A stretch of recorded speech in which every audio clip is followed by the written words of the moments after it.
आज आपण बोलणार आहोत अशा अभिनेत्याविषयी ज्यांचं नाव घेताच आपल्या डोळ्यासमोर येतो एक शांत, गंभीर आणि संस्काराचं मूर्तिमंत प्रतीक असलेला चेहरा, अर्थात अलोकनाथ. पण त्यांच्या आयुष्यातला प्रवास मात्र अगदी सरळ नव्हता. कधी यशाच्या शिखरावर तर कधी बदनामीच्या खाईत.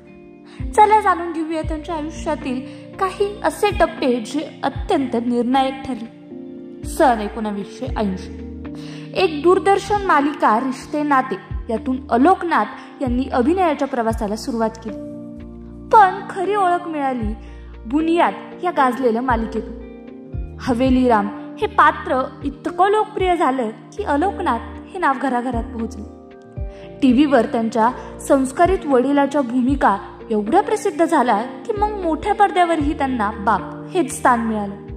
हम आपके है कौन, हम साथ साथ है, मैंने प्यार किया, विवाह, हिंदी सिनेमाचे सोनेरी दिवस आणि त्यात अलोकनाथ यांची नम्र, आदर्श आणि प्रेमळ वडिलाची भूमिका प्रत्येक घरात, प्रत्येक प्रेक्षकाच्या मनात त्यांनी निर्माण केली होती एक बापूजीची प्रतिमा, जी संस्कृती, शालीनता आणि आत्मीयतेचं उत्तम उदाहरण होती. मात्र 2018 मध्ये अलोकनाथ यांच्या आयुष्यात एक मोठं वादळ आलं. #MeToo मोहिमेदरम्यान निर्माती वीता नंदा यांनी त्यांच्यावर बलात्काराचा गंभीर आरोप केला. यानंतर अभिनेत्री संध्या मृदुल आणि दीपिका अमीन यांनीही गैरवर्तनाचे आरोप मांडले.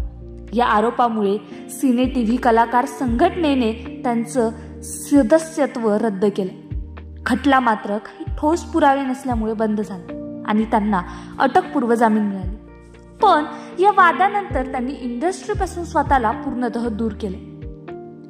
प्रेमही अलोकनाथ यांच्या आयुष्यात आले. बुनियाद मालिकेच्या सेटवर त्यांचं नाव अभिनेत्री नीना गुप्ता यांच्यासोबत जोडलं गेलं. अगदी गुपचाप लग्न झाल्याच्या चर्चा देखील रंगल्या. मात्र काही काळानंतर हे नातं संपलं. यानंतर अलोकनाथ यांनी आशू सिंग यांच्याशी विवाह केला आणि आज त्या त्यांच्या जीवनसाथी आहेत.